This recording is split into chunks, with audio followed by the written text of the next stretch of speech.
Well, thank you for joining me today on the Aging Athlete channel. I wanted to get started today with a reminder regarding the purpose of this channel.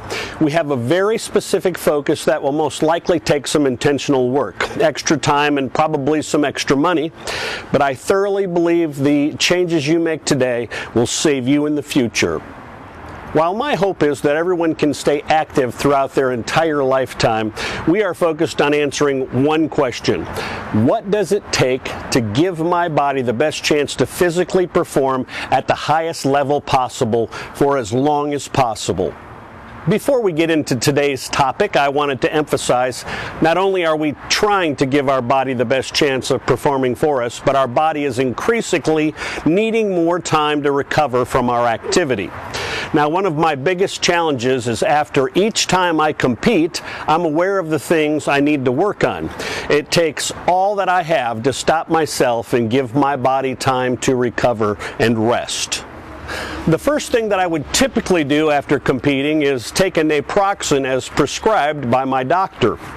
Well, that's a prescription. It's basically prescription Aleve, same as ibuprofen or any anti-inflammatory drug. However, I found out that it restricts muscle recovery. Well, this is obviously a conflict of interest, so I stopped doing that so I could pay attention to the time frame that my body needs. Now, for those of you who load the calendar up with competitions such as league play several times a week, at some point you're going to have to lighten the load so your body can have more time to recover. You have to learn to pay attention to what your body is saying to you, what it needs.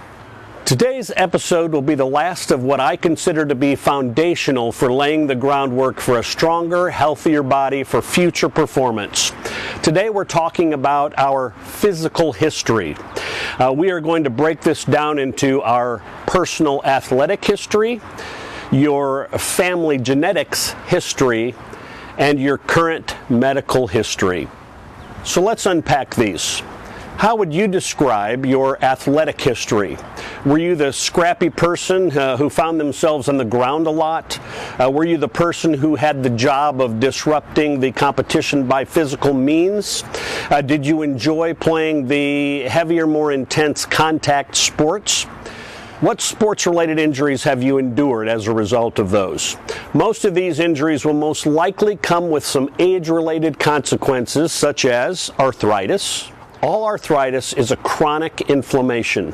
That means you most likely have to spend some time with ice and heat. Now, we'll cover that more extensively in the future in an episode all in of itself. A little preemptive work will go a long way in how well you perform. My experience with arthritis has been mild, consistent activity such as low-impact running, aerobics, and riding bike, etc. really helps limit much of the irritation if you stay active. If you played basketball, you probably have some knee issues. This means even if your current knee situation is fairly mild, you're not experiencing too much, you may encounter more pain and inflammation as you age. It would be smart to start right now and preserve the knee stability you have left by wearing knee sleeves or braces. Well, each of us has our own journey, unlike anyone else. You can only rely on your natural ability so long. Our joints and soft tissue will prove to be fragile and vulnerable to injury if you don't learn to anticipate and embrace the future reality. I'm encouraging you to take cautionary steps now before you experience a serious injury. Let's move on to our next one, family genetic history. We have all been dealt a hand of cards. Some of our aging issues will be directly related to our genes. The doctors call these markers, red flags. The medical term is metabolic syndromes. This is defined as a cluster of conditions that increases your risk of heart disease, stroke, and even death.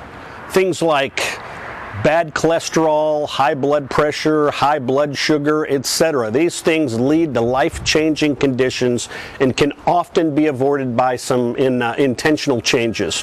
While prescribed medicine may be the answer, lifestyle changes may have an even greater impact. A healthy diet, as I shared in the previous episode, my experience has been that there is a low dosage prescription medicine that is relatively cheap and could be all you would have to take if you make some lifestyle changes. I'm sure you've probably filled out a health questionnaire. You know, they always want to know what your family history is. Now, many of us fill those out giving as little information as possible simply because we don't think it's important or we don't want to give the time. Well, the best snapshot of what to expect in your future is to spend some time understanding your parents' and your grandparents' health history. When is the last time you went to the doctor? Do you feel like you know your doctor pretty well? Do you trust them? Well, this would be the final part of my walk down history lane. What is your current medical history? Your doctor will not necessarily recommend next level health advice unless they know you are serious. Tell your doctor that you want to gain a comprehensive understanding of your current health. They would be thrilled to help you. While your relationship with your general doctor is critical, you may also consider some alternative medicine. Unfortunately, most states, including Texas, do not recognize alternative medicine as a legitimate medicine. Insurance does not recognize it. My go-to place that I really liked was Madoma, and it was actually covered under insurance. Well, unfortunately, a little over a year ago, they closed the doors. Now, I'm pretty sure they were probably shut down by the powers that be.